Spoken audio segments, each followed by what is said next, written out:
this propensity, to always seek happiness, we see from little child to the old man as well.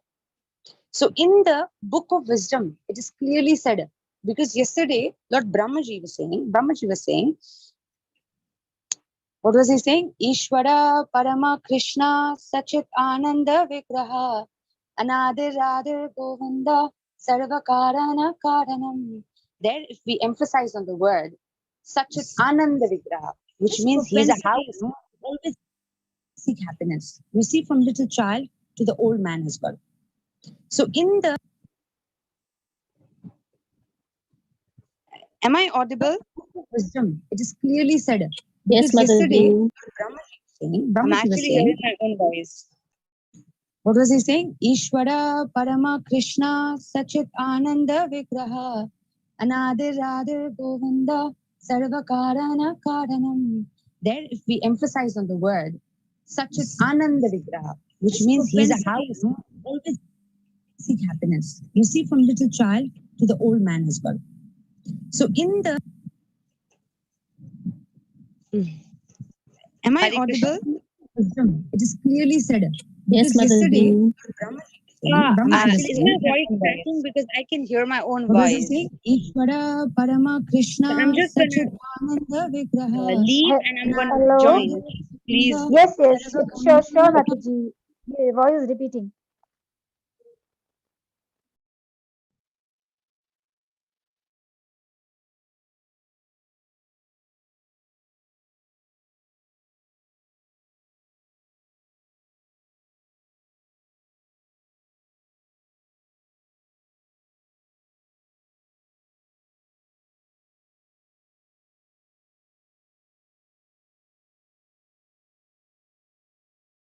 Hare Krishna.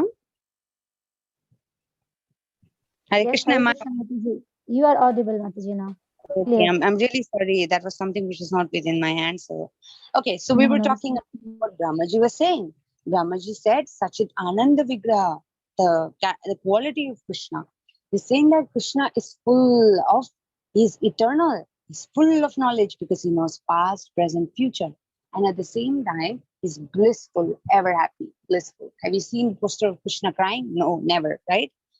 Similarly, the book of wisdom and the great acharyas, the teacher, with whose help and whose mercy we can understand all this, is also saying that we are like God. Doesn't mean that we are God, but we are like God. We are little gods. So to understand this, let us take an example. This example is cited in the Shastras, so I'm just repeating the same example. Example of an ocean versus a drop of water from the ocean.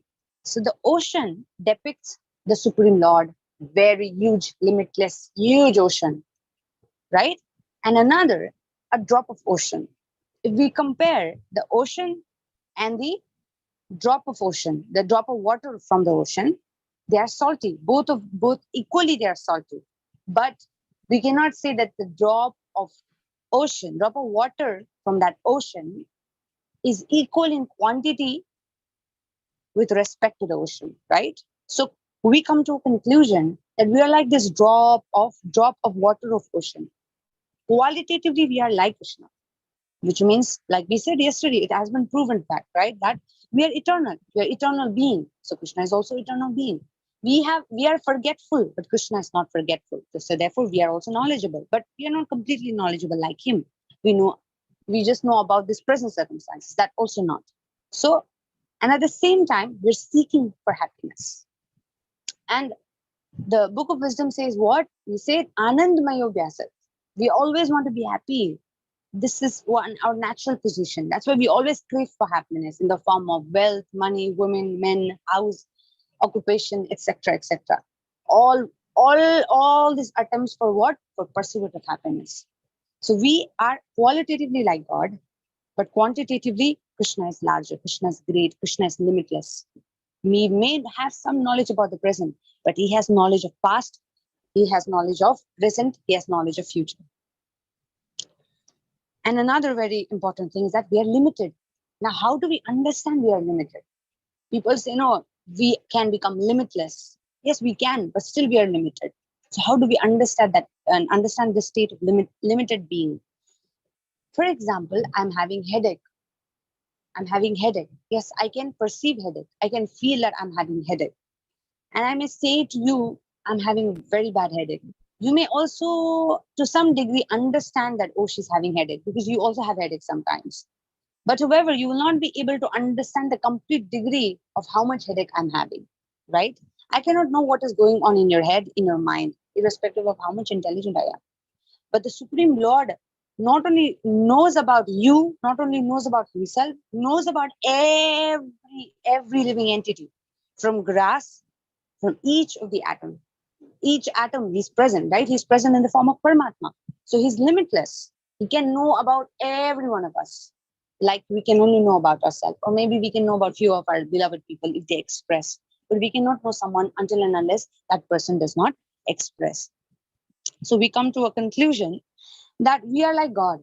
So we understand that God is pure. God is pure. And we are saying that qualitatively we are like God. So therefore, we are also pure. And yesterday we studied, what did we study? We studied that consciousness is a symptom of soul. So now we have to understand the nature of consciousness. Why this talk has been made is that all this kind of background knowledge will become easy for you to understand today's little complex topics, so that it becomes easy. You get a backdrop idea about it. That's why I am emphasizing on this talk. Consciousness can be very much understood like water. Our consciousness is like water. Water is pure, right? Water is tasteless, clean, pure, one of the purest element. Similarly, consciousness is also like that. But just like water, if we add pink color stain in water, the water turns into pink. If we add black, it turns into black. Similarly, our consciousness also becomes like this. And this background idea will help us a lot in understanding today's some of the important aspects of our questions. So that's why I'm saying that now you need to make a point that consciousness is compared to as water, you know. But but factually, if we see in our real state, we are pure living entities like God qualitatively. Now question comes, why did this pure water-like consciousness get contaminated? Or how does it get contaminated? And like we say, we are viveki, we are intelligent beings. So we want to know how to solve this contamination, how to clean ourselves. This will also be discussed today. Now let's see. Let us come back to the point where we were discussing about Krishna saying to Arjuna that, hey Arjuna, why are you so anxious? We are eternal beings. And I have said this knowledge of Bhagavad Gita to you in the past. In another form you don't remember. But again, I'm saying it to you. So which means we have come into being. Na jayate na mriyate. But where did we come from? Now another two question comes here. A very interesting research. Let's talk about some statistic values. Very interesting. I heard this from one of our teachers in the chain. So they did this, nowadays people are very much concerned about the ecology. They're concerned about the climatic changes, drastic climatic changes or degradation. So they did a study trying to postulate two things, trying to understand two things. First is that they wanted to know who is the greatest contributor in the food chain ecology for the maintenance or the sustenance of the ecology, who is the greatest contributor. And another aspect was who is the least contributor. And so they did a hypothesis. They assumed, like we assume, like the science is based on trial and error. So we assume, and then we try to prove that statement. That is what is research, searching whatever was already there, but trying to give more clarity. That is research, right? So they give two hypotheses. It was very well known that human beings have the highest contribution and the animals the lowest, and whose absence or presence make a difference in the food chain. We have studied food chain in our primary classes, so we are well aware of it. Food chain means like someone like we understand what food chain is. So they did this very important research, and it was a very eye opener. It's like a big boom to our little brain, to our big ego as a human being. It's a big boom. The hypothesis was wrongly proven, was not rightly proven, but was wrongly proven. They found that humans only contribute 0.0 percentage to the whole ecosystem or to the food chain, and animals contribute more than humans. And another thing, humans contribute the largest 88 percentage to the destruction of the food chain, which means that if humans are taken out of the ecosystem or out of the food chain is still intact. The food chain is not disturbed. But even if a small mosquito-like species is taken out of the ecosystem, the whole ecosystem sheds away, cannot be balanced. So the main conclusion that came out of this particular research is that humans don't belong to this planet Earth. Oh my God, it's a big thing. Humans don't belong to this planet Earth. This is one pratyaksha praman from science. We got this pratyaksha praman. Now, if we see here in Sastras, what is it saying? Krishna is saying, Na jayate na mriyate. He's saying neither is born, neither is dead. It's just that we take bodies, so we think that we are dying and we are getting birth. That is another pramanas from the Sastras, right? That is one point that you have to keep in mind. Now, right now, the point here is that we don't belong. Even the science is fulfilling that statement. Another Sastras is saying that we have come into being. We came into being, but we are not from here. We came into being. That's a hint that we're not here. We don't belong here. Now, but however, even if we don't belong to this planet, but we have a house, just like a bird also has a house, we also have a house. If the created being like us, like we are output, right? Output of the creator. Like an artist has an output as a beautiful painting. Similarly, the great creator, the Supreme Lord Krishna, created all of us. So if this created being has a temporary house, which we actually assume to be permanent, so does the great Almighty Lord do not have a place, do not have his abode? That's another question. Because this answering these questions will lead us further in our understanding of the three questions that is still yet to be answered. So, in regard to the Krishna's abode, we know that we are actually taking answers from Bhagavad Gita. So, the Shastra clearly says, Krishna himself says that there is a place where I belong. So, how does this place look like? He says in chapter 15, text 6, Na tat pashyate surya, na sashanko na pavaka, yad gatva na nirvartante tadhama paramam mama. So, in this sloka, Krishna is giving us idea, complete understanding, a clear link, a clear hint, a clear address that I have a place where I stay. And that place is so advanced, technologically advanced. If you see that, there is not even a need for light, there's not even a need for electricity. It's self illuminating. That has been said. So now we see that Krishna has an abode. So in the slides, now we have to move forward in the slides. Let's see in the slides where is that place located. Because that place will help us to understand where we belong. Next slide. Yes, that's it. No. The upper slide. Upper slide. Thank you so much. Okay, so there's a beautiful planet Earth here. And the question there is, Atma kahan se aayi hai? Kahan par aayi hai? Very interesting question. That is our main question right now, right? Where do we actually belong? Because we see that this great scientist is saying, proving the fact that without us also this world creates. So which means we are not permanent residents here. And also we have studied that we go through a cycle of birth, old age, disease, and death again and again. And we have come into being. So which also gives us a hint that there is a place where we belong and we have come here. And another thing, what does it say? That if the created being has a temporary house, then why not the creator does not have a place to stay?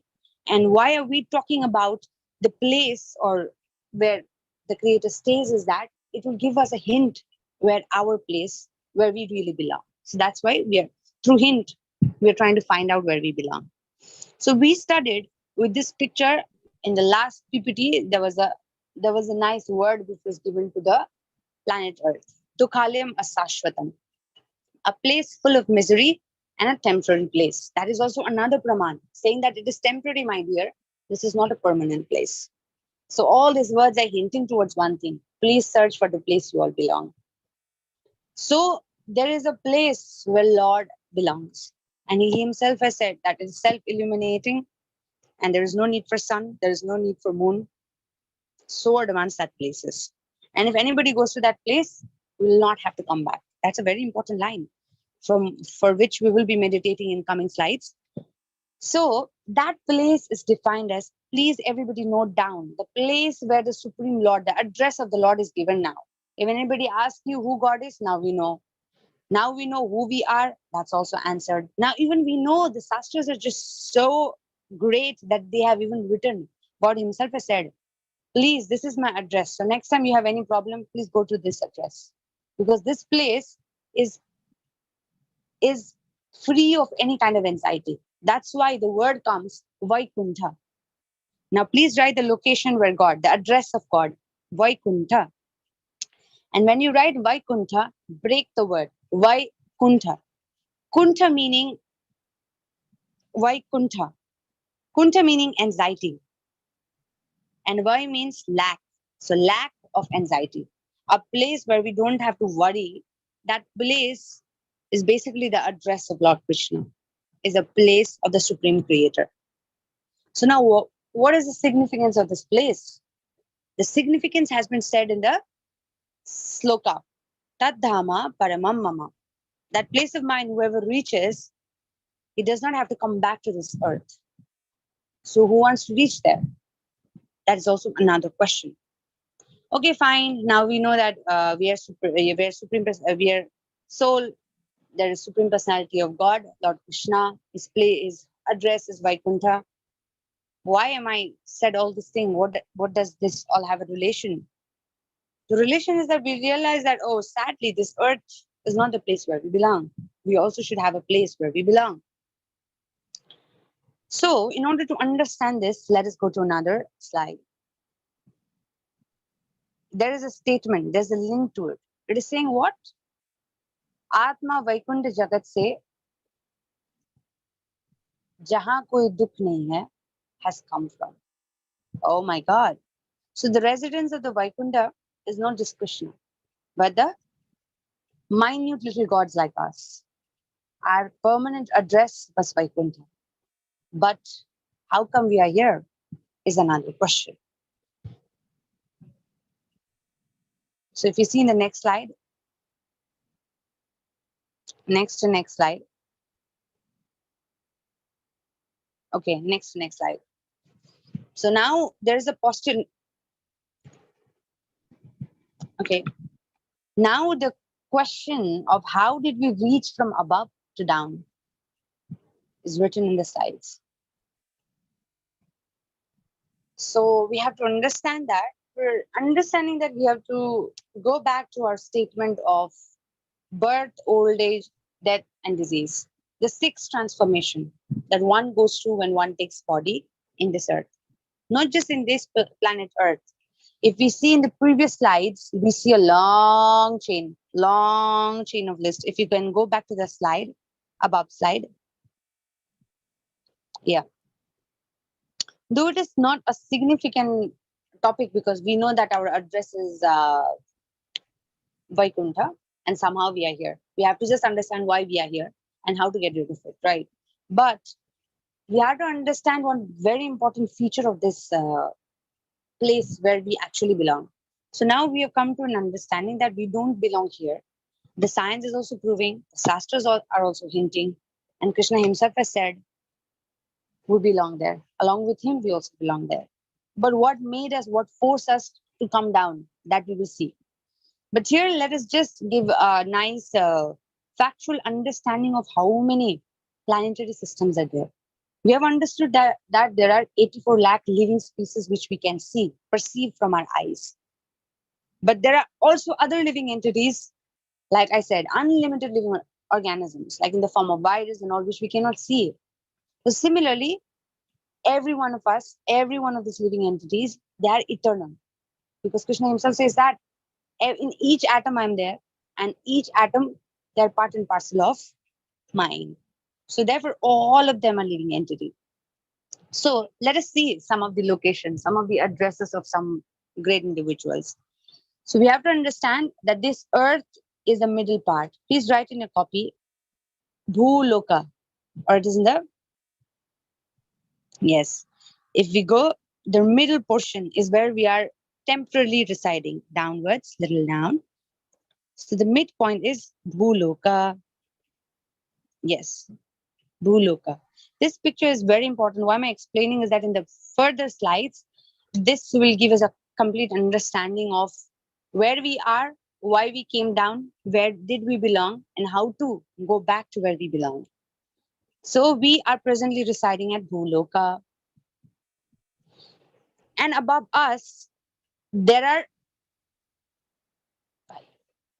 five more places close to our destination and downwards also. After Bhuloka, we have Bhuvaloka, then Janaloka, Tapaloka, Mohaloka, Brahmaloka. And downwards from planet Earth, we have Atala, Vitala, Sutala, Talatala, Mahatala, Rasatala, and Patala. Why are we studying about all of this? Yeah, main concern, main topic is that okay, now since I've got to know that okay, I belong to this place known as Vaikuntha, Golaka Vrindavan, Krishna Loka. So let me focus there. So just like I said in the first session, that until and unless we do not know the value of certain things, our perception about that thing has not changed. Until and unless we are not convinced of the supremacy of our destination, we will not like to take steps. So here, what is the main logic behind showing all of this is that starting from the point of Patal Lok to the point of Brahmalok, all these destinations, we have to go through something known as birth, old, disease, myth. These are not permanent destinations. There's only one destination where all these things are not to be done, and that's Vaikuntha. That's where we belong. That's why the term eternal nature of our being is being stated, and that is our destination. So now, first question of who am I is solved. Second question of who God is solved. Now the third question, please write, where am I? So the answer is we are presently located at Bhuloka or the material world. Please write. So that is understood. Now the fourth subheading in underneath who am I only, these are the subtopics. We have to understand, we now came to understand that our address is just like God's address, our address is also very near to him. That is Vaikuntha only. But what made us, what we had to go through, we had to come to this place, Dukhalyam Sashvatam, from a place that is Vaikuntha, without any kind of anxiety. So that answer is solved. That answer, the key to that answer is said in the slide. So the reason why we came here is that, like we said, our consciousness, we are very pure in nature, right? We're pure like water. What we mixed ourselves with some kind of color. And this colorant is the cause by which we are here. What's that? So in order to understand this, we will take an example of a father and a son. You know, a father and a son, they were going. They were going to a beach, and just like it's a famous thing for a child to play with the sand there. So the the child looked at father and he wanted to make sand castles there. Now the child is unaware of the fact that the sand castles are very temporary in nature.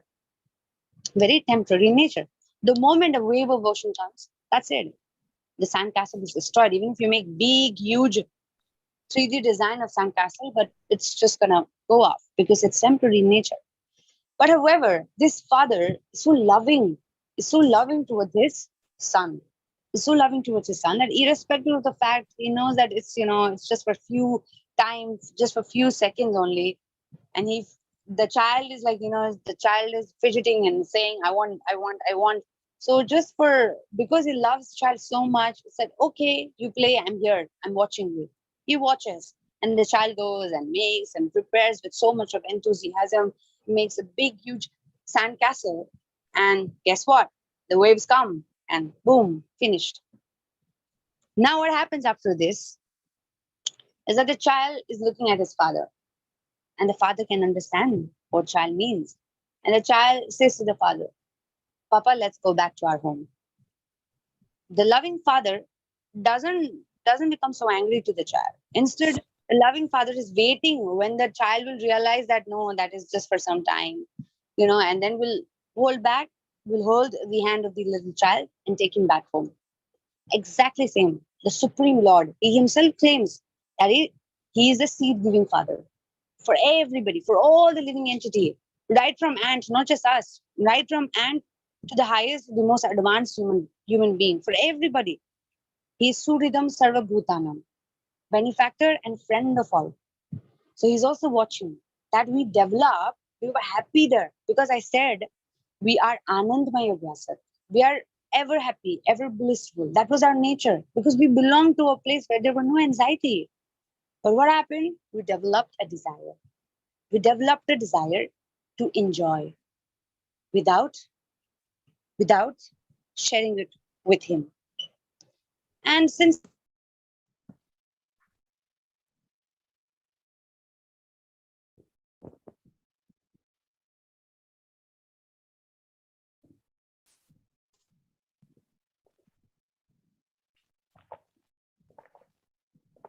Bahire Narsimha Hridaye Narsimha Narsimha Madhim Sharanam Prate. So there the line Bahir Narsimha Hridaye Narsimha. That the God is inside and God is outside as well. Just like we said, we are limited, but God is limitless. He's inside each of us in the form of Paramatma. So he understood without having the living being like us. We were there. So we can imagine ourselves. Poonam Mataji, you can imagine yourself. We were up there. So Poonam Mataji, Shweta Mataji, all of us, we developed this desire to enjoy without him. And where we wanted to enjoy, in a place where there has to be a payment for that enjoyment, sandcastle. So we had to be, in order for the child to play with the sands, the child has to be sent to a place where sand is available. Now Krishna is thinking, okay, this child wants to play with sand. And since sand in the form of anxiety, and anxiety is not possible in Vaikuntha. So I have to give. I'm father, right? I'm supposed to provide with all the facility. So okay, fine. I know it's gonna be painful, but still they want to go to Dukhale massage with them. Some attractive things, some sand castles there. So here it is. You go, please go. So Srila Prabhupada, our teacher, our founder Acharya, says Krishna is so great, so merciful. That Krishna loves us so much that just to fulfill our wish, just to fulfill our so temporary desire, he takes all the pain to separate himself from us and give us the facility as much whatever we desire, whatever kind of body that we want. And as per that facility, we get body. As per that desire, we get a body.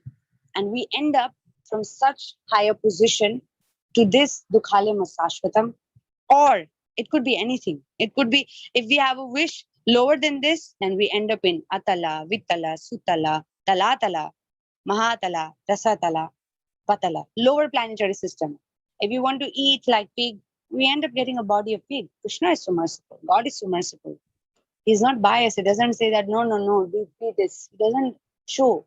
So as everybody looks for freedom in life, right? Everybody wants to be free. Everybody wants to be enjoying at ease because this is a constant in nature to be free. And even Krishna says that that percentage of independence we can use or we can misuse. If we want a sand castle to be made, Krishna gives us the facility. So that basically is the reason why we are here. And that is the cause of our suffering. We are to be blamed for our suffering. Nobody, not God, not anybody. God is so merciful. Irrespective of the fact that we were just looking for the sandcastle, He still gave us the facility. So, in the above side, we saw that चोर की भांति स्वामी की संपत्ति का स्वतंत्र उपभोग करने के लिए. That's the reason. Yes, we wanted to enjoy without Krishna, and we thought that that would make us happy. But sadly, is it making us happy? Please question yourself. And the answer that I want to share with you all, that's not making me happy. But yes, we are very fortunate, unlike so many people across the globe who are unaware of the fact that we are eternal being, and that our main main aim is not to build skyscrapers and stay there in one fine day, not even get hold of one sheet of cloth when we are dying. We are very well aware of the fact that such bodies we've got innumerable. But what is eternal, and how to get and how to reach to that supreme abode, still we have a solution to it. So now we understand that Lord Krishna, we see in the following slides, and we have already said that there are 84 lakh living species, which we can see. And we said that how this came into being. Today we will understand the greatness of the Supreme Lord. He just created so many species so that our wish could be fulfilled. We belong there. We didn't have to worry there. Everything was fine there. But we had a desire. So the desire is born out of the very understanding that we wanted to enjoy without him. And we wanted to enjoy in a place which was not Vaikuntha. So he gave us the facility. He created so many living entities based on our desire. Like, we are different beings, right? Some people love chocolate, some people love vanilla, some people do not love any of this, some people just love milk. So based on this, so many varieties were born. Some people want to just sleep for 6 months and wake for another 6 months. There are living entities which are like that, polar bears.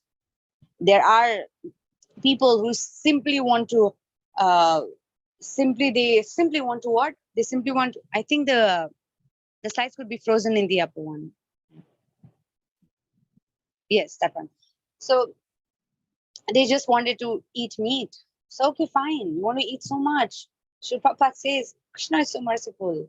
Suridam Sarva Bhutanam. He's benefiter of all and he's a friend of all. So he'll give us a facility. He's father. So he gives us a facility. I'm born as a lion. I can eat as much as meat I can want. So that basically led to creation of this beautiful world. Irrespective of all of this, Krishna gave us a facility. And the best part about all of this is that, irrespective of the fact that we did a mistake, that we fall down from our position, from such high position, we fall down to this material world. And now here we're just trying to find happiness and we're not able to find happiness. That Supreme Lord is watching us from there and is watching from inside our heart also. So what he gave us one opportunity. So there is a prayer that we say when we eat our food, before eating our food, that we say that Krishna is so great, irrespective of how much we've done wrong things. He's providing us with everything, with food, with a way out. Similarly, irrespective of being a bad child of the God, we came here and we did our own thing. We wanted to enjoy without him. That facility was also given. All of this thing has been given. And amidst all this, just like in a family, one child is very intelligent, one child is very intelligent, and the other child is not so intelligent, does not work as much as the plan or the expected plan that the parent has in his mind. And this child, who's very mischievous, is not able to match with the milestone that has been created for him. One day comes after making so many mistakes that the parents are ashamed of him and so many things. One day comes and says, Father, now I'm very serious. Please help me out. Please give me some amount. I want to start up a business. Now I want my life. I want to settle. And this father is so merciful. He says, okay, fine. Happily he gives back. Similarly, in this Kali Yuga, in this Yuga, where we are engrossed with so many lack of qualities, we don't have good qualities like those great individuals in the other Yugas. Irrespective of all of this, God has given a solution and a facility. Because we said that what is the difference between animal and us is dharma, that occupation, that way out. That dharma, if we are able to follow, is basically the solution for our happiness, and of which also we will be discussing. In the slides there you see one slide above, if we could go back. Now, this slide is very much clear to all of us. First and foremost thing, what? The main problem that everybody faces, everybody knows now. All of our participants are well oriented. What is that? Birth, death, old age, disease. Again and again, right? And we have other threefold miseries also. Problems pertaining to my mind and my body, then problems pertaining to other living organism, and problems pertaining to natural calamities. So if we see, actually, there is a very beautiful line which is said in the book. Padam padam vipadam. Every step there is some kind of problem. There's some kind of price that we have to pay. Just imagine, just to buy a phone also. We have a wish to buy a good phone, iPhone. There's a huge price to pay, 30,000, 40,000. That 30,000, 40,000 also has a price to pay. Working for 8 hours plus, right? Serving someone, etc., etc. So everything has a price to be paid. Similarly, for the price of choosing to be happy without Krishna, right? Choosing to be happy without Krishna, a price has to be paid. Yesterday, in Brahma Samhita, we had a talk about Goddess Durga.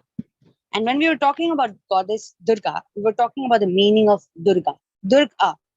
Durg means prison, and means where we should actually not go. Who wants to go to prison? Is prison a good place to go? Is someone's ambition to become a prisoner? No, nobody. But somehow some people do some mistakes, because we said that we have 4 defects, and out of which some people somehow or the other do things that they were not supposed to do and end up in prison house. So we were also not supposed to do all of those things. So a prison house has some physical characteristics. You see, prison, when you are staying in a prison house, like now COVID, in our own house, the house is turned into a prison house setting, right? We cannot go outside. We have not done anything, but we cannot go outside. It is actually, the home has turned into a prison nowadays. Similarly, if we see the picture here, actually depicts that thing. If we ponder, if we really seriously think about it, here in this Bhuvaloka, or in all of these 14 planetary systems, if you see in any destination, we are actually going through a lot of pain.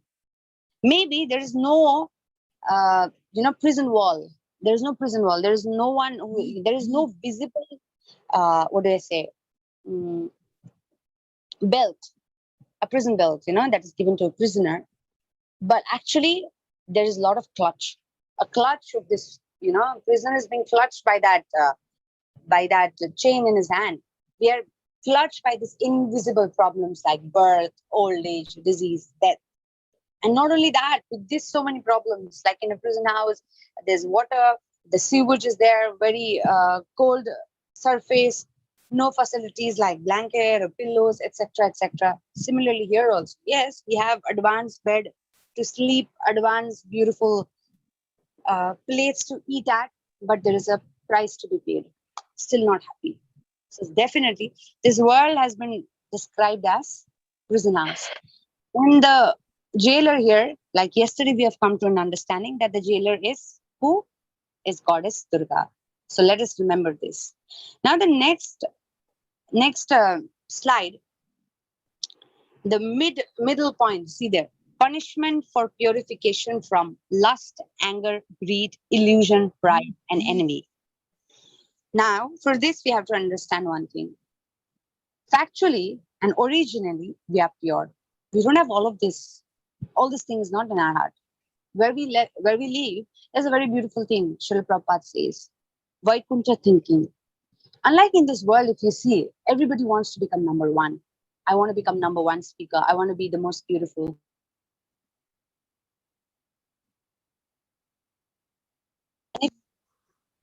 And if anybody blocks me in that way, oh, then I'll see. Then enviousness. If anybody is more beautiful than me, we don't feel good. All these bad qualities, all these things are like the colorant that was added to our pure water-like consciousness. So how does this colorant is being added? That we will. Who are to be blamed? What are to be blamed? How did this come into being? That we will understand. The Shastras say that the moment one takes birth, even when the soul inside mother's womb is praying for one thing, is praying, oh Lord, somehow or the other, I just wished for something and you gave me the facility. In this birth, I will remember you. And the moment what happens, the baby takes birth, there is influence of something. There is some influential factors in this world of which we will be talking. And based on this influential factors, degree of influential factors, the love, the pure love for the Supreme Lord changes into lust. Lust in the form of, oh, she's my mother, oh, she's my father. Oh, she's my enemy and she's my friend. Oh, he has two and I have to have four. I am such a great personality. All these things have come. But the best thing is that we still have a solution to it. Just like the colorant water, just like colorant water in the water is pure and you have added color. And if there's some kind of chemical agent which can decolorize the solution or purify the solution, there are purifier, right? Water purifier. Water gets contaminated by so many organisms coming in contact with dirt, with so many things. There's a water purifier in our house. Similarly, what we have to do is that because we are already pure, we are already like God. Now, all we have done is that we have accumulated a lot of dirt.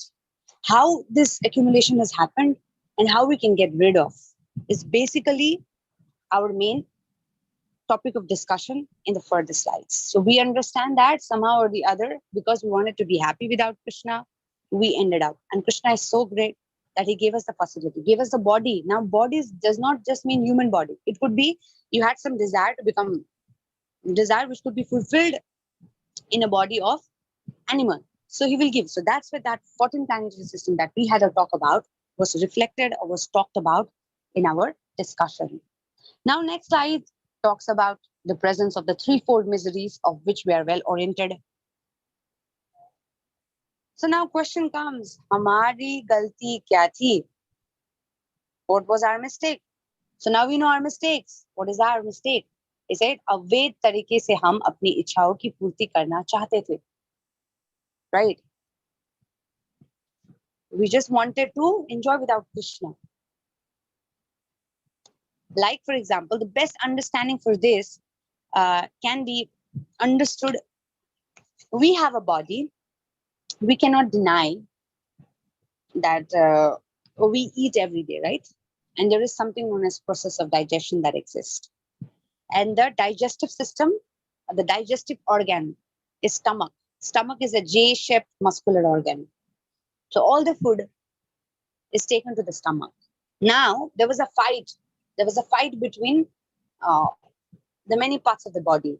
The hand, the mouth, the tongue, the leg. The hand said that why I want to give food to the stomach? I will eat alone. The mouth said, I'm not going to give any food to the stomach. I own the food.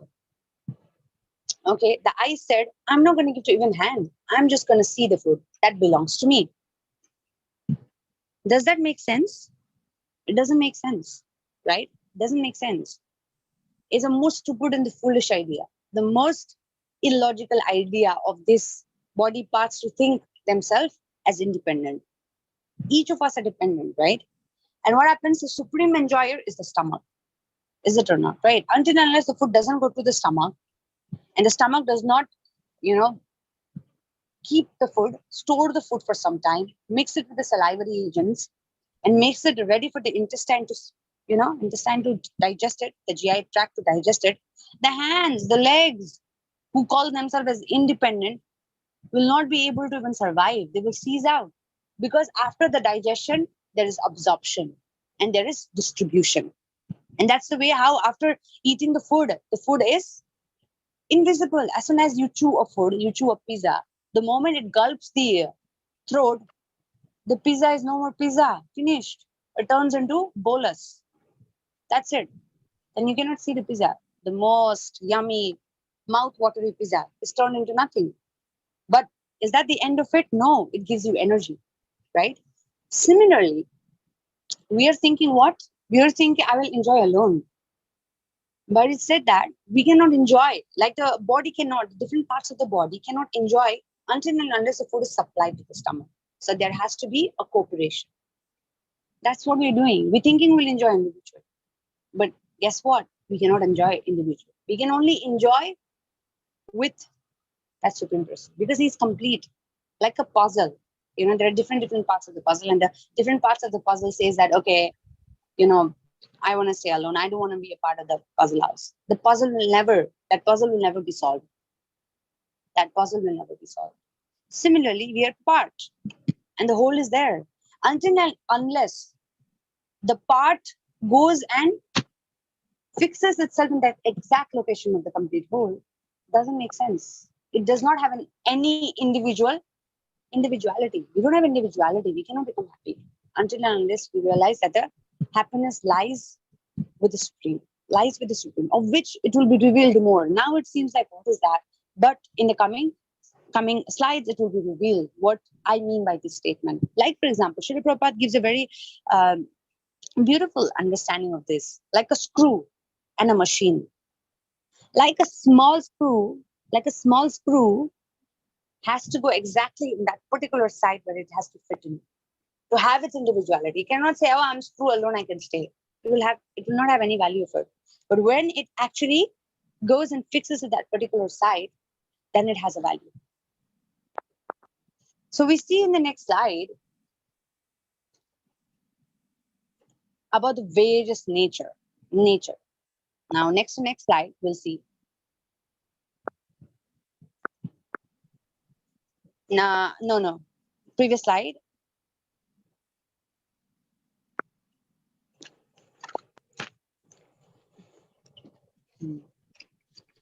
Next slide. No, previous slide.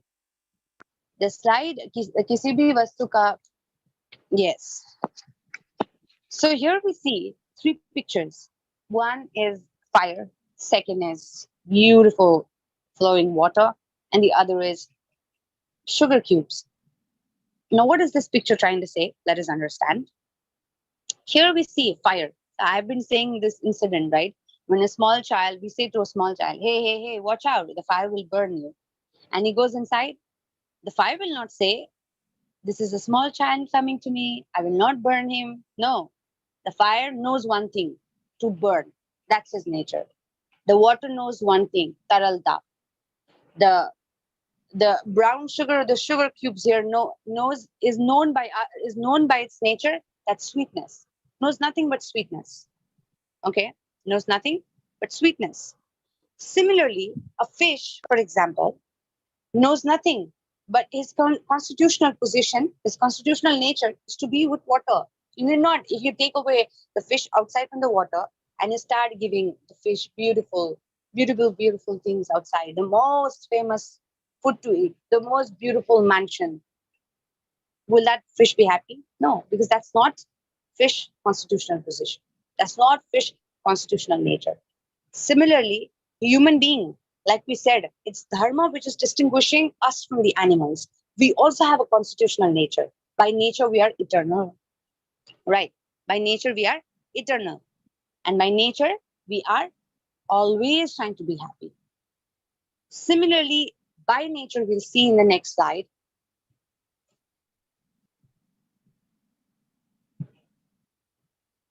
By nature, we are always busy in serving. We are meant to be a servant. Now, okay, servant, why should I become servant? I don't want to be servant. That would be one of the myths that would be associated with word. But if you see there in the picture, every one or the other, nobody can say that that person is independent. Nobody. And if anybody says, Srila Prabhupada says that he's full number one, nothing more than that. He's full number one. Starting from a mother, like a mother has to serve the child. A wife has to serve a husband. A husband has to serve wife. A shopkeeper has to serve his customers. A teacher has to serve his students. A student has to serve back his teachers. And if there is nobody, we are ready to serve even dogs, right? We are even ready to even serve the others. So the great personality, Lord Chaitanya Mahaprabhu, said, Jiveru Swarupa. By our Swarup, by our very constitutional nature, we are what? Krishnera Nityadas. We are the servant of the Supreme Lord. We are the servant of the Supreme Lord. That is our constitutional position. Because as it is, we are serving with the other. Like if we see the hands is doing so many things, but hand makes sense when he serves, when he knows that by serving the stomach, the hands will be happy, right? For example, we're serving so many things. We're serving our mother, our father, our society, our community, our nation, international warfare. But the best service to do and the most intelligent service to do is when we serve the root cause. So we say that Ishvara, Parama, Krishna, Sachit, Ananda, Vigraha, Anadir, Adir, Govinda. He's the cause of all, right? Anadir, Adir, Govinda, Sarva Karana Karana. So we understand how serving the Supreme Lord makes sense in comparison to serving all others. Does not mean that tomorrow we'll stop talking to people. No, it's not like that. But when we know this art that when we pour water to the root, automatically the leaf, the the minute aspects, the other dependent aspects of the tree will also be nourished. Like by feeding the stomach, the whole body is nourished. So similarly, service is the constitutional nature of jivas or living entities, or most particularly human beings. Jiver Krishnera Nityadas. That is our position. But to reveal this position, let's go further. Let's go more further.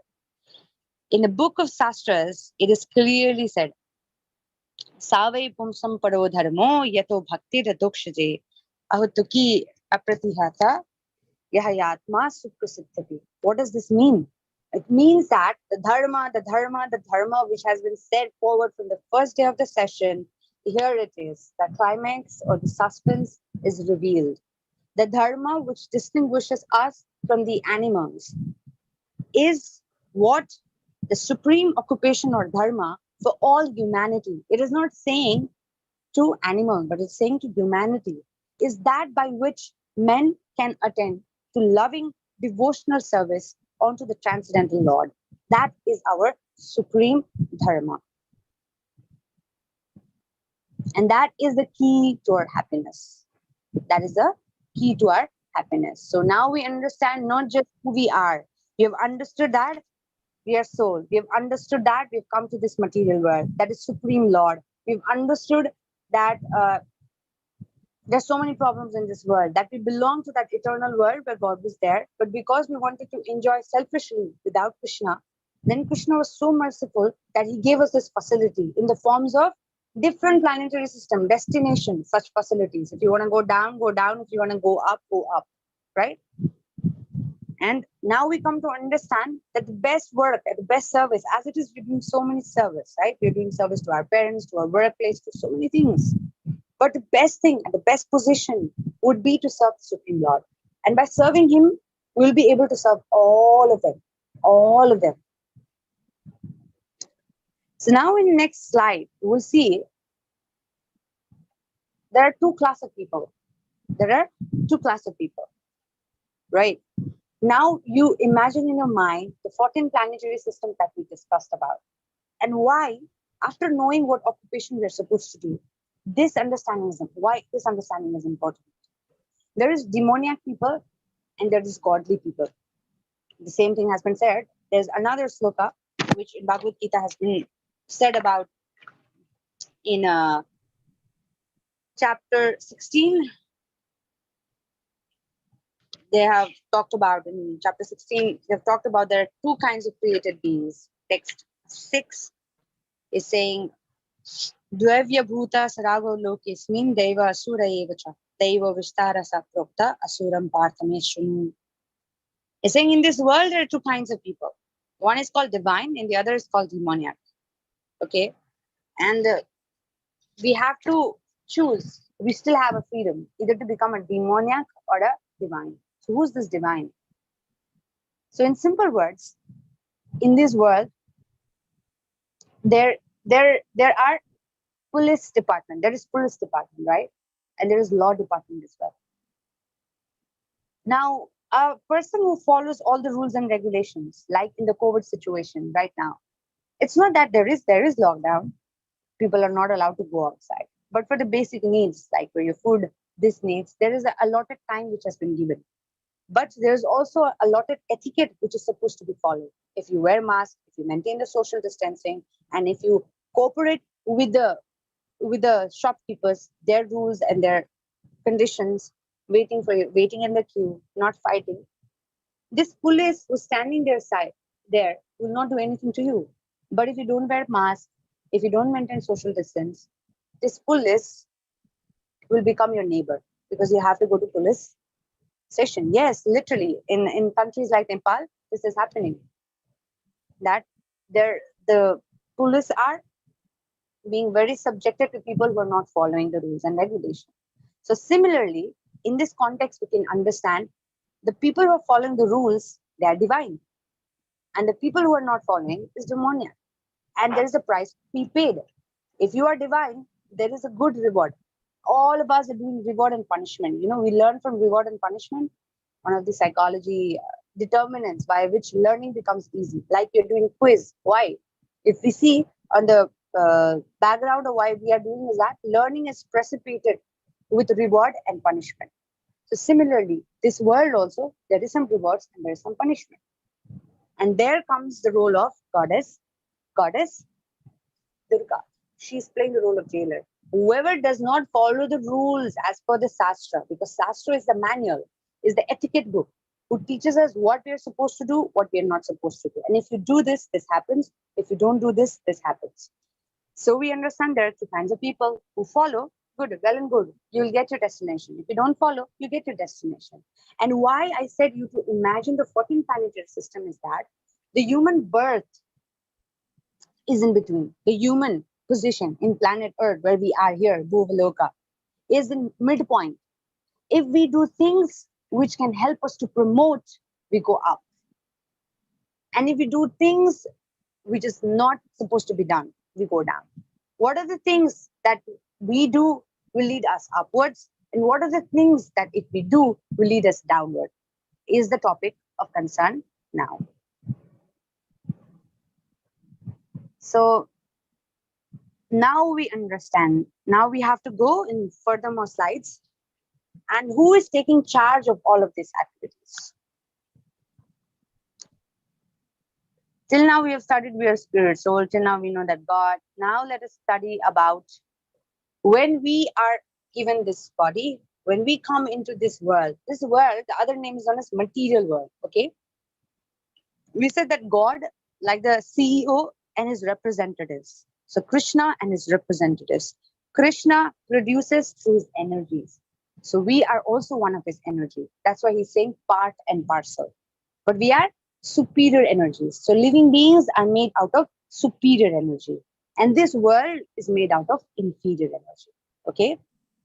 So in the next to next slide, we will see that we are made out of 24 elements.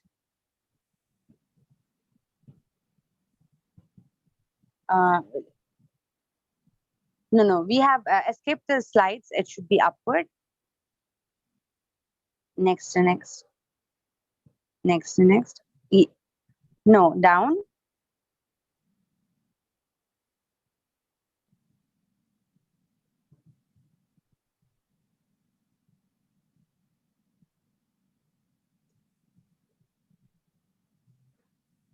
Next slide.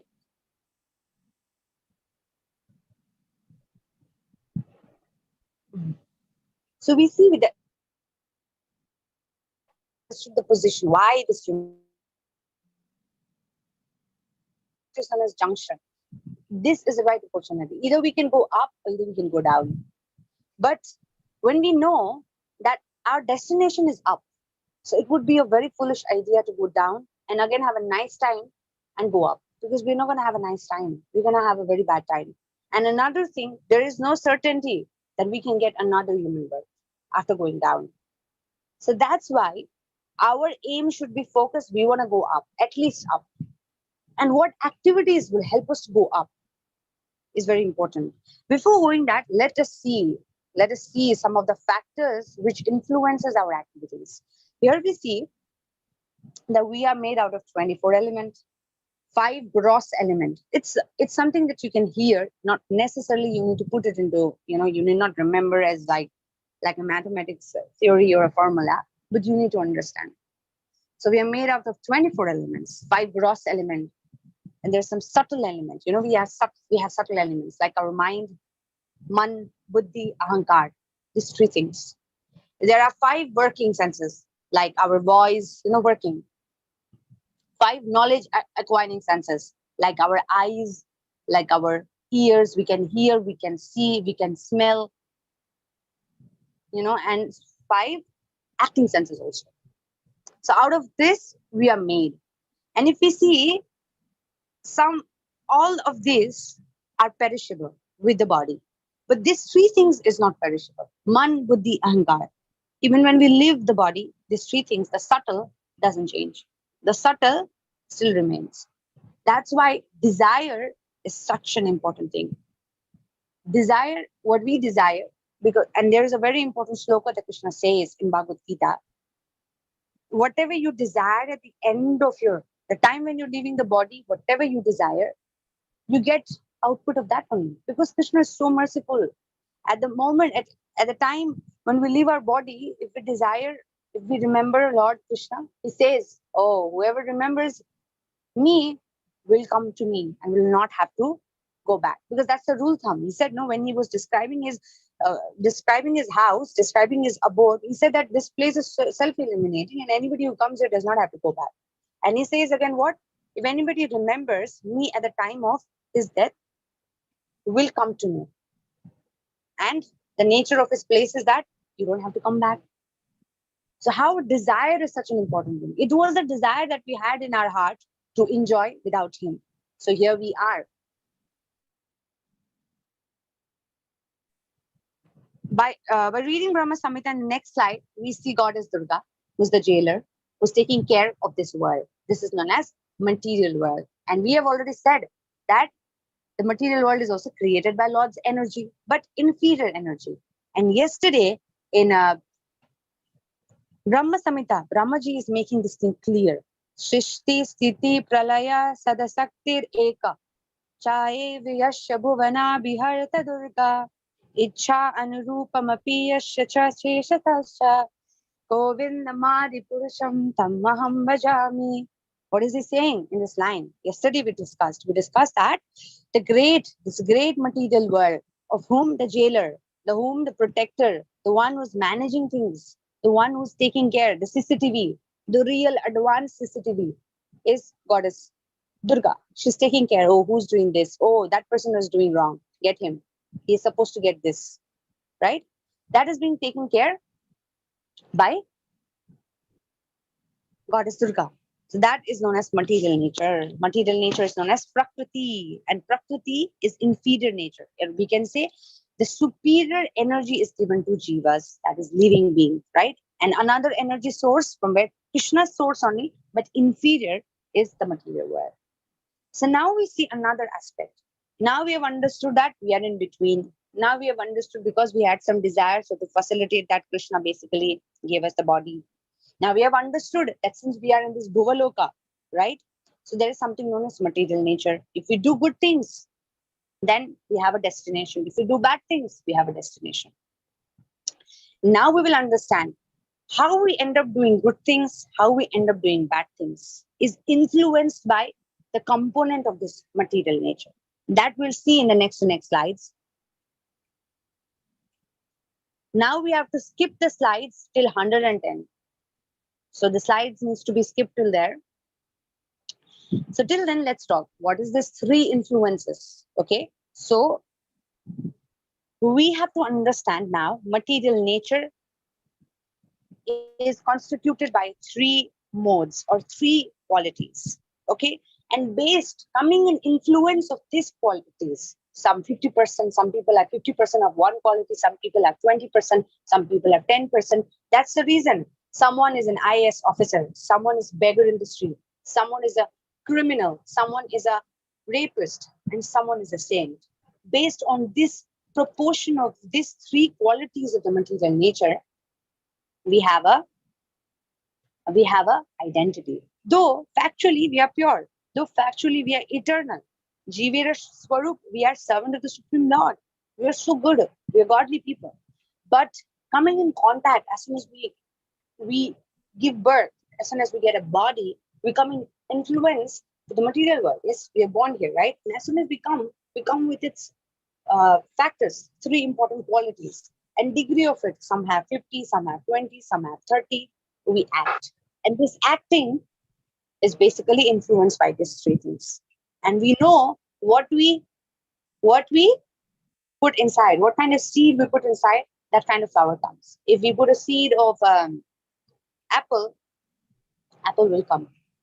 If we put a seed of a cactus flower, or the cactus plant, cactus comes out. We cannot expect anything else to come, a lotus to come out of it. Similarly, that what we put and that what it comes is karma. So now we will talk about the three features upon which, when we get influence, basically, it leads to certain kind of activities. We either become godly or either we become demoniac. So that three qualities is known as mode of goodness, mode of passion, and mode of ignorance. This can be well understood, by very simple example. What we take inside comes outside. For example, it sounds really not so good, but if a baby eats corn, big corns, and if we actually see the output in the form of the feces, we see that the corn is outside. It's a very bad example, but what is inside is what is outside, right? What we have inside, we give outside. A person who has love gives love outside, right? A person who has envious inside will give envious. He doesn't have, what does he do? Is bounded. So we see that these three things, the mode of goodness, what is it?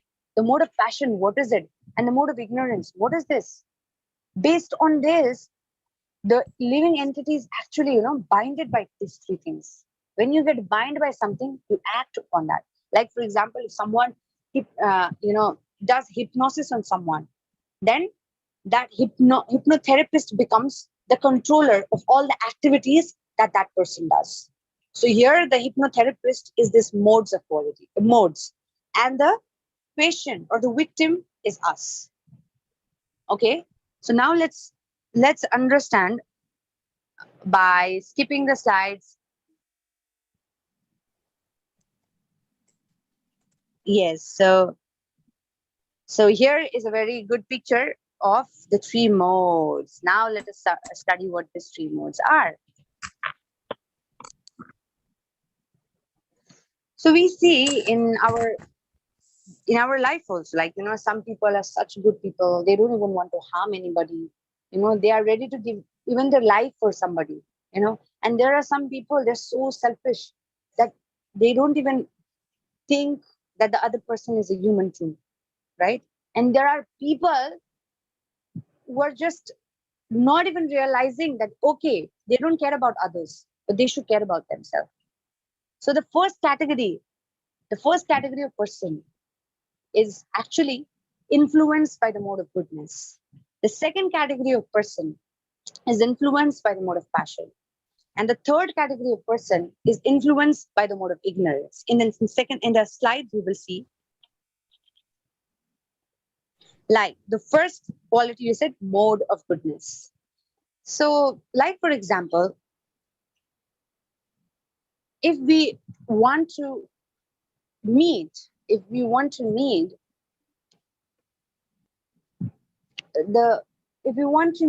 chief minister, but we have a record of criminal activities in the past, and not just record, we are even planning to kill, or we have criminal records, it's impossible for us to meet the prime minister because there's a fear, right?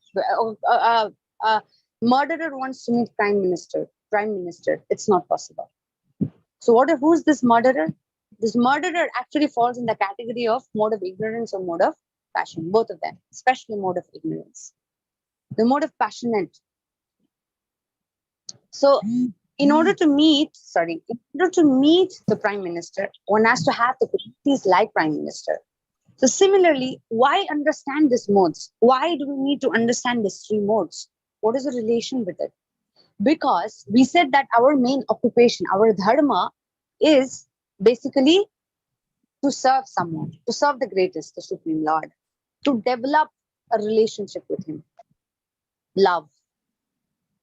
And that is known as devotional service. What is devotional service?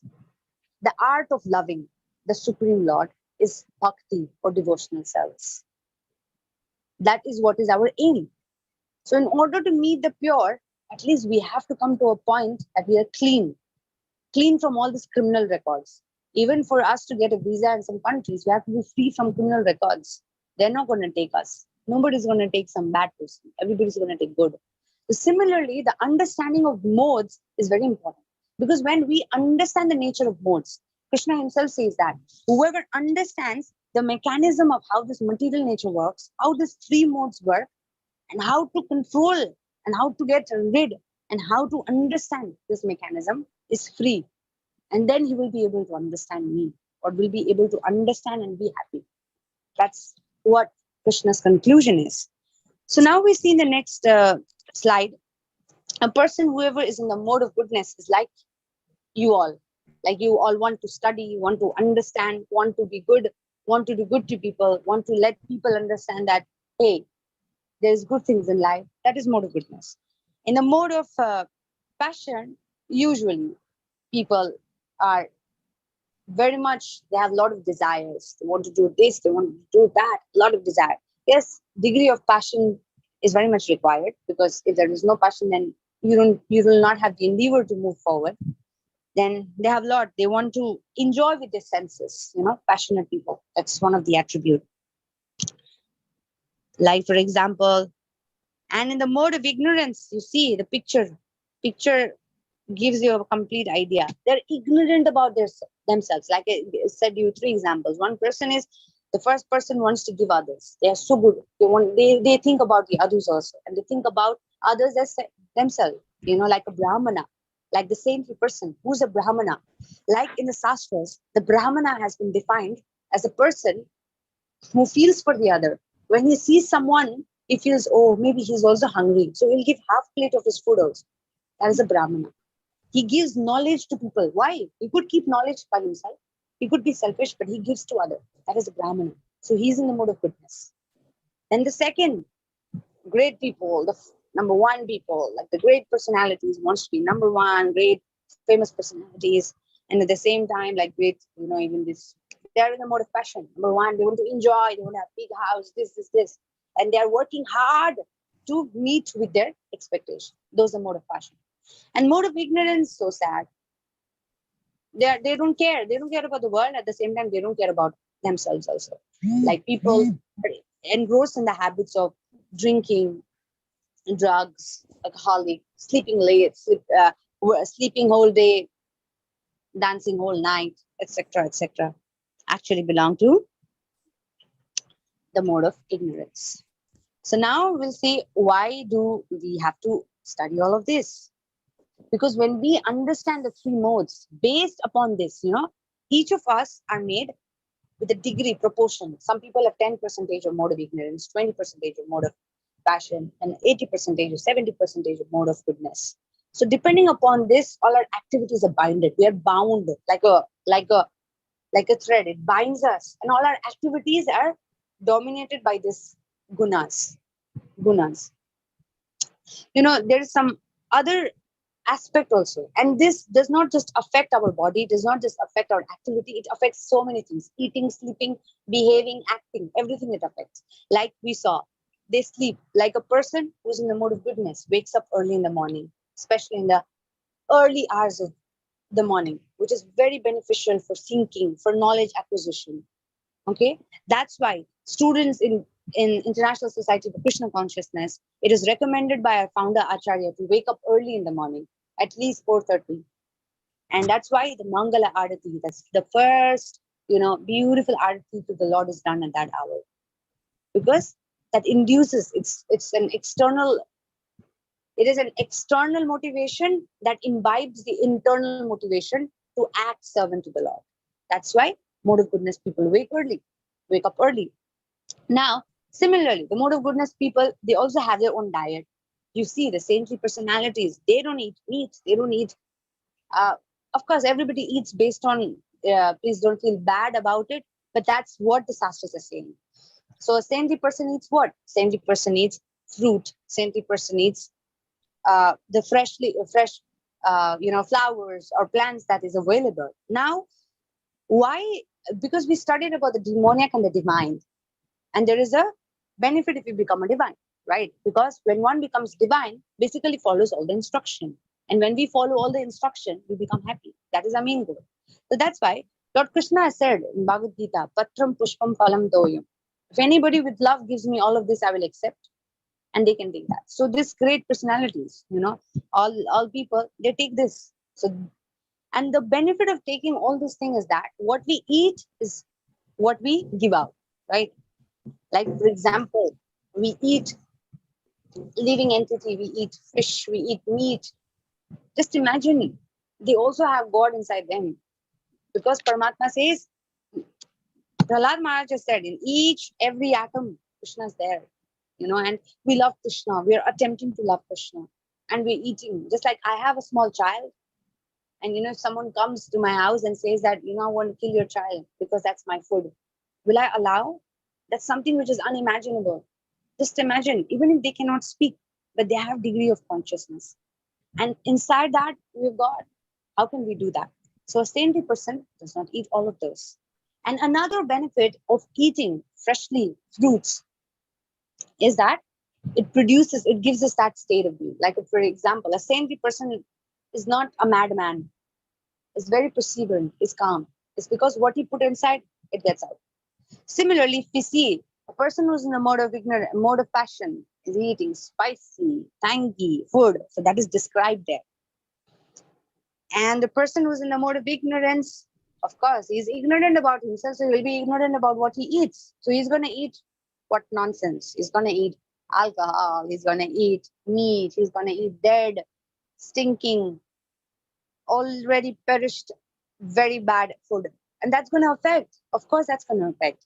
Like, even if you see in the scientific point of view or even Ayurvedic point of view also, the class of food has been determined.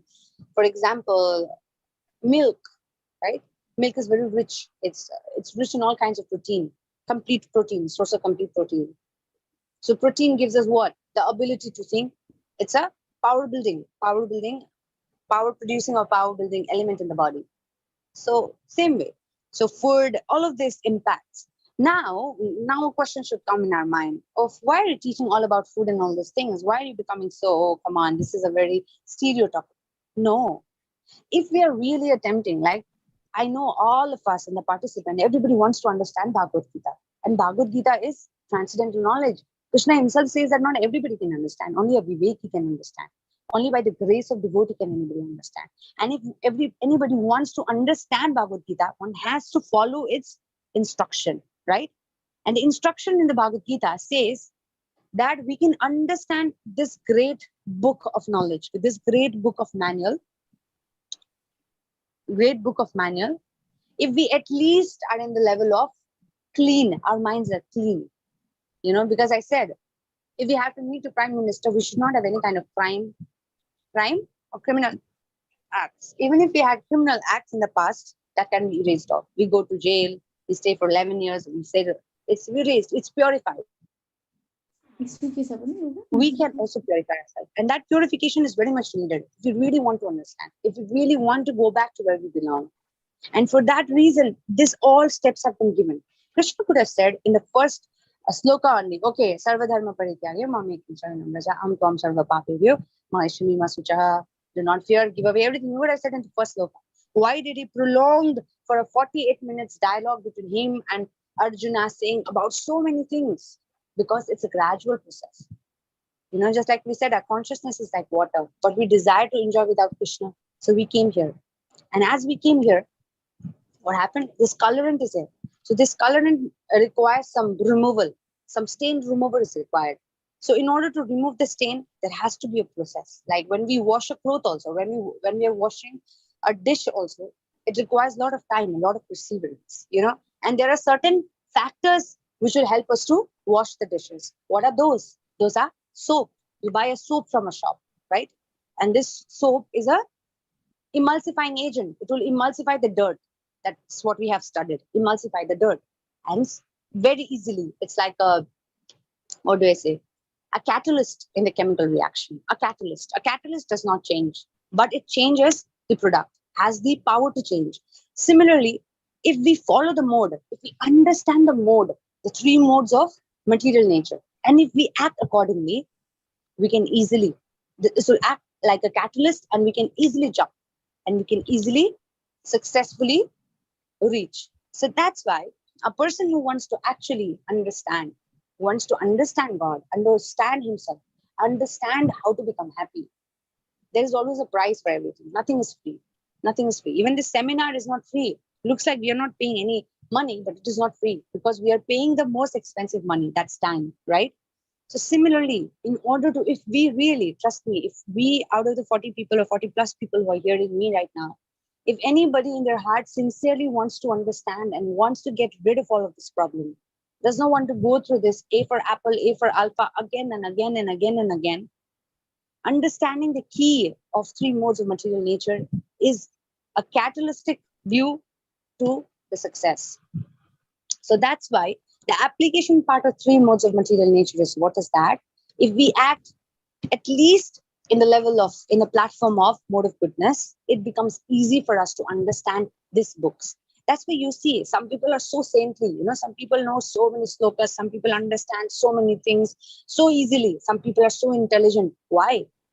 Because they know this catalyst. They have bought soap from the shop and they are using. That's why the utensils are glary, very shiny. They don't require they don't require lights because they know the key. So similarly, modes help us to understand that. And depending upon the degree of modes that we have been bounded by, our activities are preceded.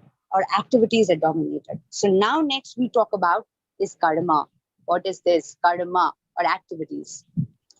Because by this time we are well oriented. Today also the session is going to extend, but we're just coming to a conclusion. So please have your patience. So by this time, we are well oriented with the fact that we are spiritual being, that the Supreme Lord is also spiritual, we are also spiritual, that we are limited, but the God is limitless, that God is so merciful that we desire to enjoy without Him. He gave us the facility in the form of 14 planetary system. Whichever desire you have will be given that kind of body and you can enjoy. But along with this, God is so merciful because He knew it that one has to go to the vicious cycle of birth, old age, disease, etc., etc., etc., etc. So there was a way out. There was a stain remover that he gave us. And that stain remover, the catalyst is Bhagavad Gita. The catalyst is the three modes of material nature. If we are able to apply at least to the mode of goodness, which means from today onwards, you have to promise yourself, if you sincerely want, wake up early. You can do some basic exercise. Maybe today, if you sleep at 9 o'clock, try to sleep at 8 o'clock. Wake up early. That's one take that you have to take from today. Another thing, eating habits has to be changed, has to be regulated, not from one day, but slowly, slowly. At least have a thought in your mind. It all begins with planning. You plan to study Bhagavad Gita. That desire somehow was maybe a year back, or many years back, or maybe a week back, got reciprocated in the form of this seminar. So, similarly, if you have a desire to understand Him, we should come to the platform of mode of goodness. Fruits, vegetables, they're beautiful, can be produced. So many dishes can be made. The most variety of dishes produced is not from animal source, it's from plant source. So now we come to the center point again. Now we understood that based on how much degree that we've been bounded up by these modes, our activities are dominated. Now we'll see what is kal, what is time. Sorry, what is karma? I'm sorry, I just missed out. So we talk about karma. So karma means activity. Karma means activity. What do we mean by activity? So there are basically three kinds of activity. Please note down, there is three kinds of activity. The three kinds of activity is known as karma, vikarma, akarma.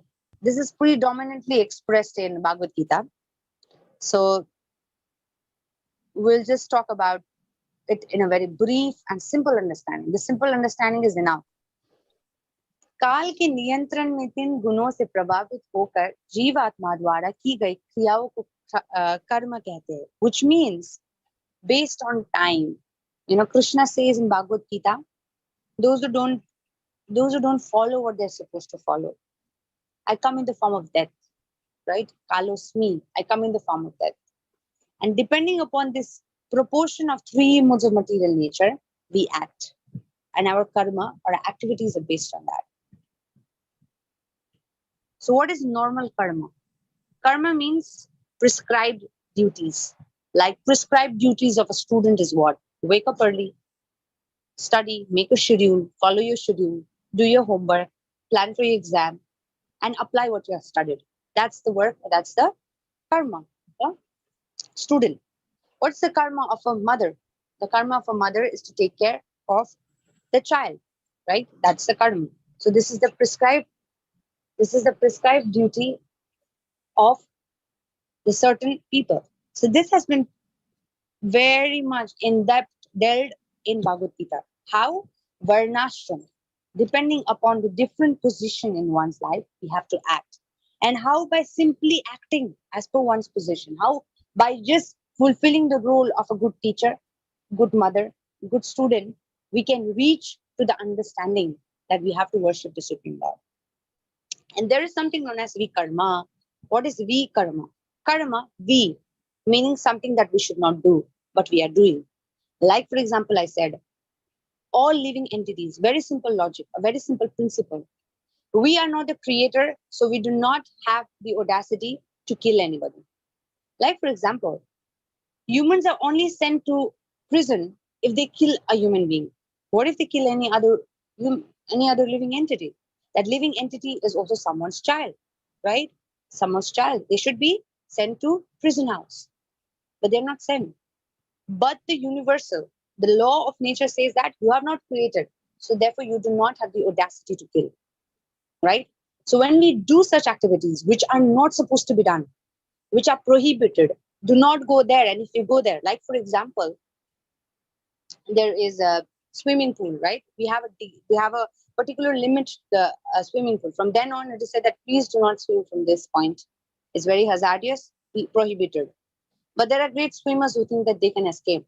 And what's the consequences? They die, they drown, they die, finished, because they're not following. So there's a price to be paid. So those activities which are prohibited by the sastras, by the manual that has been given to us in the form of Bhagavad Gita, if we do, that leads us to vikarmi. We become a vikarmi. We have to pay the price. And what is that price? We get bodies like that. We go down. We go down from the 14th planetary system, from the mid, we go down, down, down to hellish planetary systems, and we have to pay the price. Now there is something. Why are we concerned about karma, vikarma? Why? Because our main occupation is to serve Lord, to become happy. And in order to become happy, just like I said, if I want to become an IAS officer, there has to be planning. What duration we have to study, with whom we have to study, which book to study, how to study that book, how many hours, what to eat, what not to eat. Everything plays a very important. So similarly, understanding karma is also very important. So there is something in between that is known as akarma. Means absence, karma. Does that mean we should not do any kind of activity? No. It means that we should not be concerned about pious activities, some pious credit. Like in this world, we see so many organizations, so many foundations, they're doing great, great activities. But Srila Prabhupada says that, just like we said, Srila Prabhupada says that, okay, today a beggar comes and you give 1 rupee to that beggar. Tomorrow another beggar comes, you give 1 rupee. There are thousands and crores of beggars. Can you fulfill all of them? Can you be a benefactor for all of them? No. Because the benefactor is one, Lord Shri Krishna. So if we employ all our activities in pleasing him, we will be happy. Because when we join ourselves with a complete whole, we become complete. So that process or that stage of karma is known as akarma. Neither pious What does the pious credit lead us to? Out of the 14 planetary system, if you see, those people who do good works, good social work, they give their money, they give so many charitable acts. It is said in Shastras, a person who is charitable will never be held with any kind of inauspiciousness. So yes, he will get a higher body, good body. What facilities that Bill Gates are having here is nothing in front of the facilities that we get when we get a life, when we get a body at heavenly planets, when we are reaching heavenly planets. So that much amount of facilities available there. So if anybody wants such kind of life, yes, Krishna says, I'll give you. Do good work, you will end up there. And if you do bad work, same. You'll get to hellish planets. There is so much of pain and suffering down there. There is no light. There is no light like the way that we have here. That has been described in the Shastras. And so in between, what about this person who does akarma?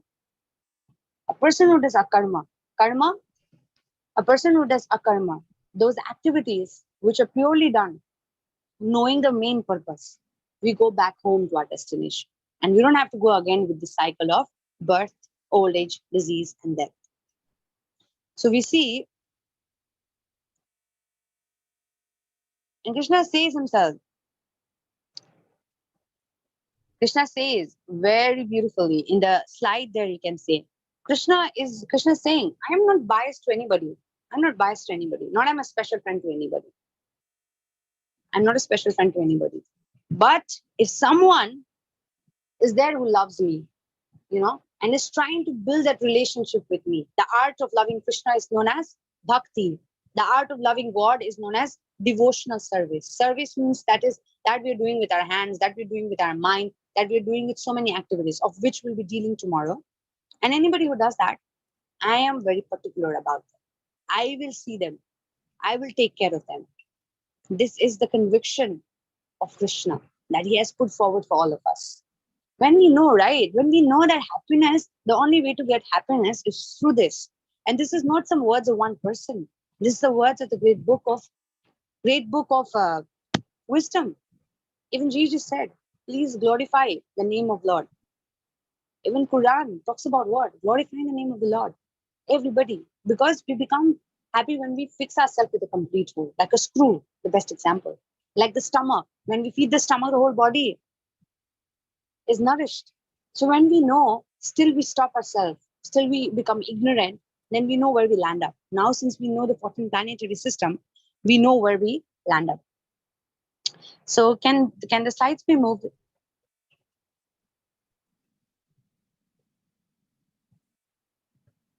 So here, see in the slides there, the 4 depiction has been made. It's a very important depiction. Here, Lord is clearly saying that depending upon whatever you desire, I will reciprocate. He also says the same thing in Bhagavad Gita. So here, if you see the first picture, usually people nowadays they want to be known, right? We want to wear beautiful dresses. No, nothing wrong with that.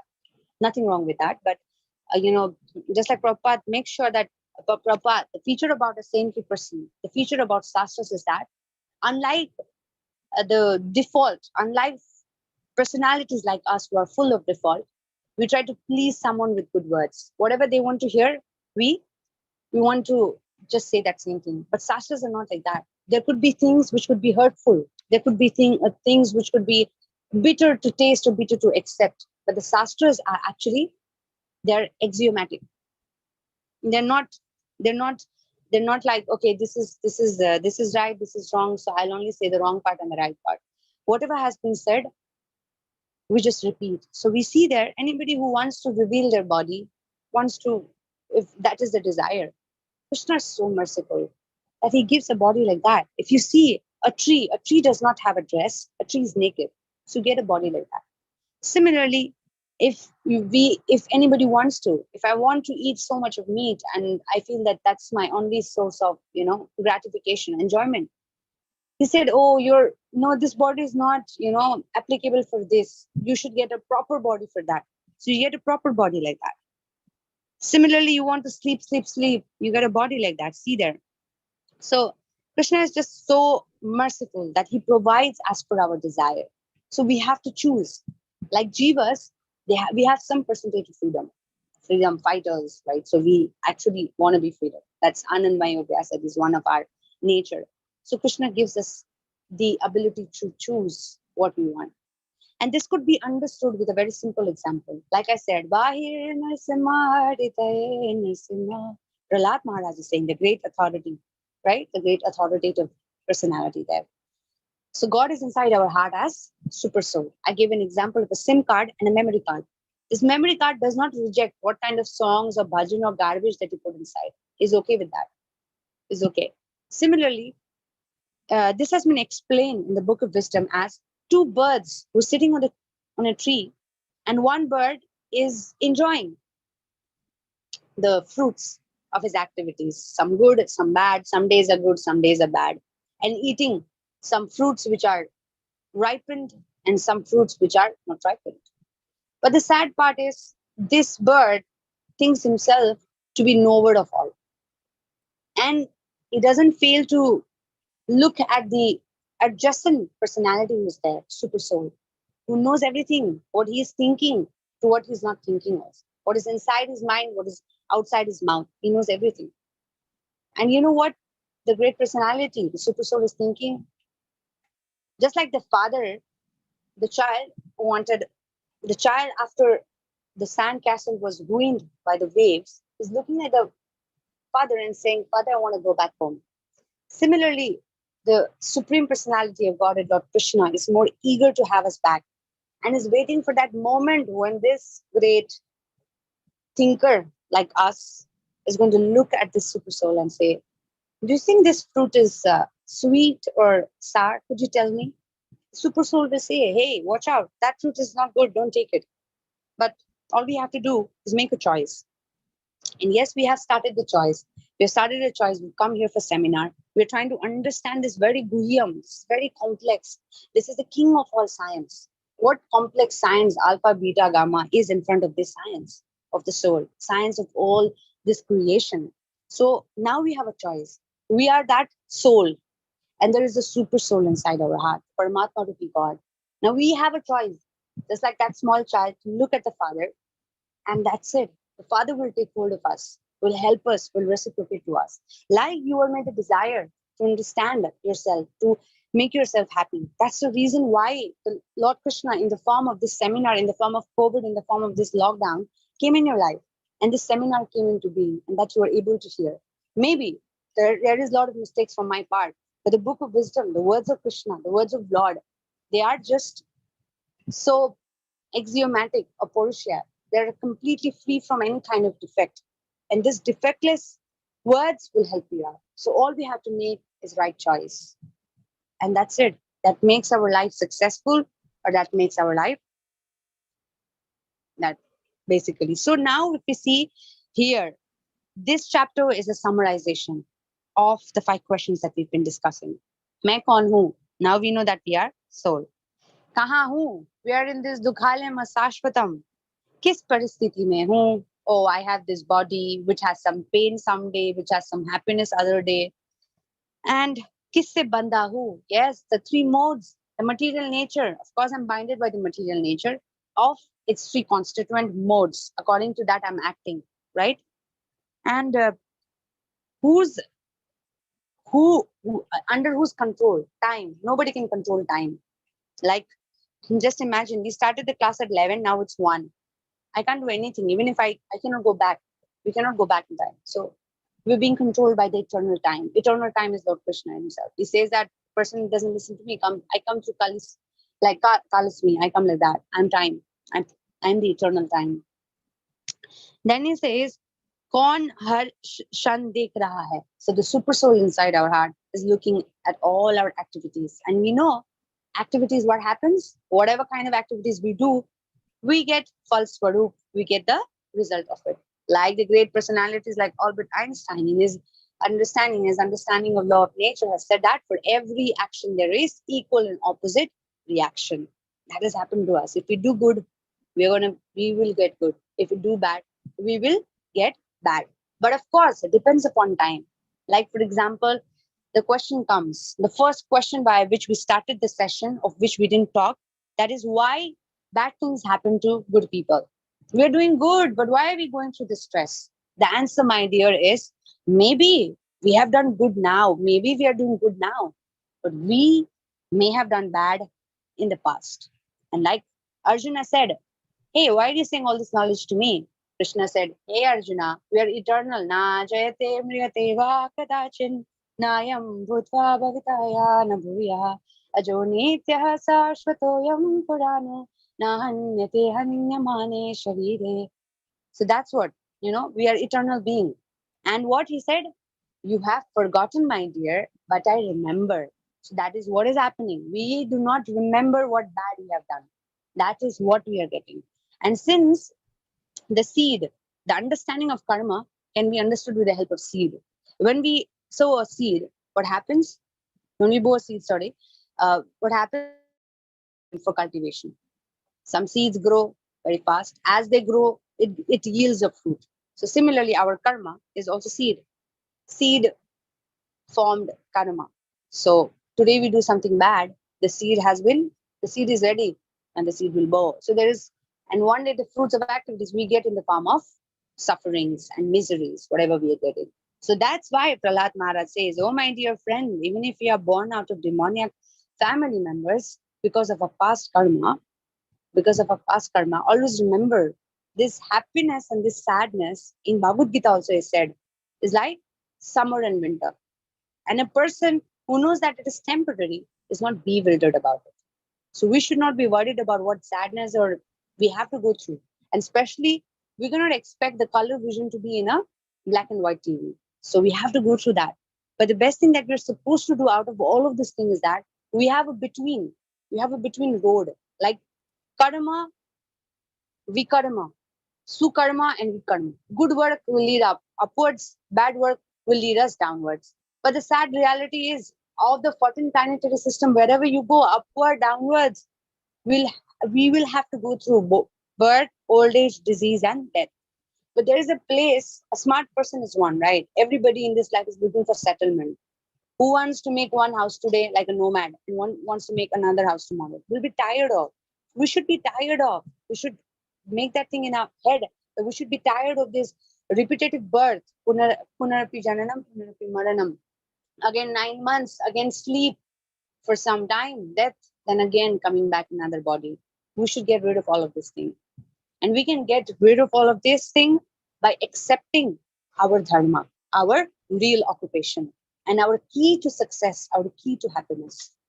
Just like a key fits in correct with the lock, a key does not have an individuality without a locker, and the locker also does not have an individuality with a key. So Srila Prabhupada says that I have a key to all your problems. So tomorrow we will be discussing about what is this key, what activities of ourselves will help us, what are the catalytic factors which will help us to achieve this key, the success of human birth. That will be discussed tomorrow. So we have a choice, either to turn into the super soul and say that, hey, please help me out. Help me out to figure out whether this fruit is good enough for me to take or not. So that we'll be discussing tomorrow. Like in the picture, it said, we have a choice to free ourselves or to be a part of that cage again and again, again and again. ये तो जन्म और मृत्यु के बंधन से मुक्त कर सकते हैं. So with this, we come to the end of the slide and end of the session. So today we have discussed a lot of things. Today we have almost finished who we are, where we are, who is God, in what circumstances we are, what is this material world, what is time, what is the activities. Now tomorrow we'll see, now we know what dharma is. Dharma is related to God now, right? It's like serving the God. Now how to serve the God? What is the way to serve the God? How have great personalities served? How can we achieve the real happiness? What kind of activities will help us to become so will be discussed tomorrow. So with this, we come to the end of session. Thank you so much for being so cooperative. And today also the session did extend. Please accept my apologies. And please share all your doubts, even if it's one of the most simple, foolish, whatever you think, please share it to us. Because doubt is a big hindrance in our pursuit, because we want to be happy. Really, everybody wants to be happy. I want to see, everybody wants to see everybody becoming happy. That is Vaikuntha thinking, because we belong there. There is no anxiety there. You know, Srila Prabhupada in many of his writings said that there is a place where we don't have to fight. There is a place where people are like pushing each other. Hey, hey, please listen, this person is more better than me. But we are in a world where we are thinking, I'm better than you. How will I push this person down? But by Srila Prabhupada's mercy, by Krishna's mercy, now we have understood, today at this moment, we have understood that we actually belong to that place. We are so good, we are so godly, we are so pure. So we have to we have to use the stain remover, and we have to get back to what we were. So with this, I conclude. And by in conclusion, we have been reciting a hymn, which basically says,